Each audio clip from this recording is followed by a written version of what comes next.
আসসালামু আলাইকুম রহমতুল্লাহি আবরকাতুহ। তো দর্শক, ফ্রেন্ডস, আজকের এই ভিডিওটা আপনাদের জন্য অনেক মূল্যবান হতে চলেছে।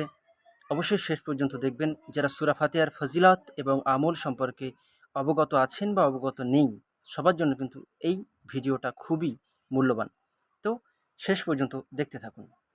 প্রথমে বলি সূরা ফাতিহার একটা ফজিলত সম্পর্কে। হজরত আবু সাঈদ খুদরি রাদিয়াল্লাহু তাআলা আনহু থেকে বর্ণিত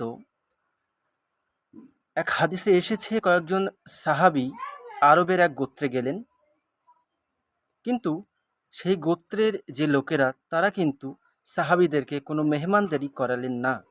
অতঃপর একদিন ওই গোত্রের যে নেতা তাকে সাপে কাটে। তো অবশেষে কি করবে? সেই গোত্রের লোকেরা সাহাবীদের কাছে গিয়ে বলে, আপনাদের কাছে কি কোনো ঔষধ আছে? কারণ আমাদের যে নেতা তাকে সাপে কেটেছে। সাহাবীরা বলে, অবশ্যই আমাদের কাছে ঔষধ আছে, বাট তোমাদেরকে আমাদের মেহমানদারি করাতে হবে, কারণ আমরা খুবই ক্ষুধার্ত। কোনো উপায় না দেখে অবশ্যই রাজি হয়ে গেল গোত্রের লোকেরা, এবং সাহাবীরা খাওয়া দাওয়া যখন শেষ করলো, তখন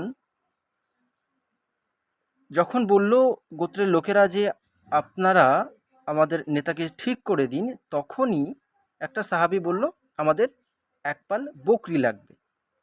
অবশ্যই তাদের বকরি দেওয়া হলো।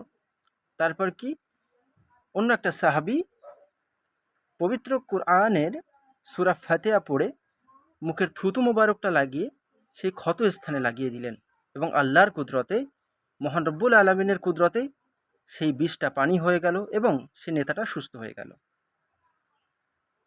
এবং খাওয়া দাওয়া শেষ করে যথারীতি সাহাবীরা রাসূলুল্লাহ সাল্লাল্লাহু আলাইহি সাল্লামের কাছে গেলেন, সব ঘটনাটা বললেন এবং বললেন, হে রাসূলুল্লাহ সাল্লাল্লাহু আলাইহি সাল্লাম, এই ঘটনাটা যেটা আপনাকে বললাম, এই কাজটা কি করা আমাদের ঠিক হয়েছে?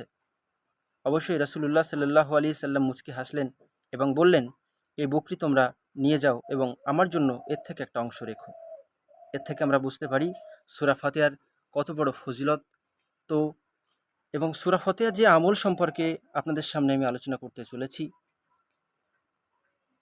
সেটা হযরত জাফর সাদিক রাদিয়াল্লাহু তাআলা আনহু বর্ণনা করেন, সূরা ফাতিহা ৪০ বার পাঠ করে পানির উপর দম করে কোনো জ্বর আক্রান্ত লোকের মুখমণ্ডলে ছিটিয়ে দেওয়া হলে এর বরকতে জ্বর দূর হয়ে যাবে ইনশাল্লাহ।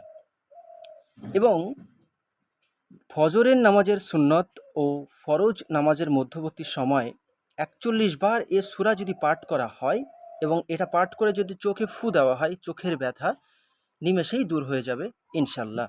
এবং আরও একটা আমল সম্পর্কে যেটা আমরা জানতে পারি, সেটা হচ্ছে শেষ রাতেই এ সূরা ৪১ বার যদি পাঠ করা হয়, তাহলে আল্লাহ রিজিক বাড়িয়ে দেয়, আলহামদুলিল্লাহ। এবং আরও অনেক আমল সম্পর্কে কোরআনে অবতীর্ণ আছে, বিভিন্ন হাদিসে আছে। তো আরও যে একটা আমল মনে পড়ে গেল, সেটা হচ্ছে এ সূরা ৪০ দিন নিয়মিত যদি তেলাওয়াত করে পানিতে ফু দিয়ে অসুস্থ ব্যক্তিকে পান করানো হয়, তাহলে তার অসুস্থতা আল্লাহ দূর করে দেবেন ইনশাল্লাহ। তো এর পরবর্তী পার্ট যদি দেখতে চান, অবশ্যই কমেন্ট করে জানাবেন দর্শক। লাইক করে, কমেন্ট করে, শেয়ার করে পাশে থাকবেন। আজকের এই ভিডিও এইটুকু। যদি ভালো লেগে থাকে অবশ্যই লাইক, কমেন্ট, শেয়ার করে দেবেন। ধন্যবাদ। আল্লাহ আপনাদের সুস্থতা নসিব করুক, নেক হায়াত দারাজ করুক। আমিন।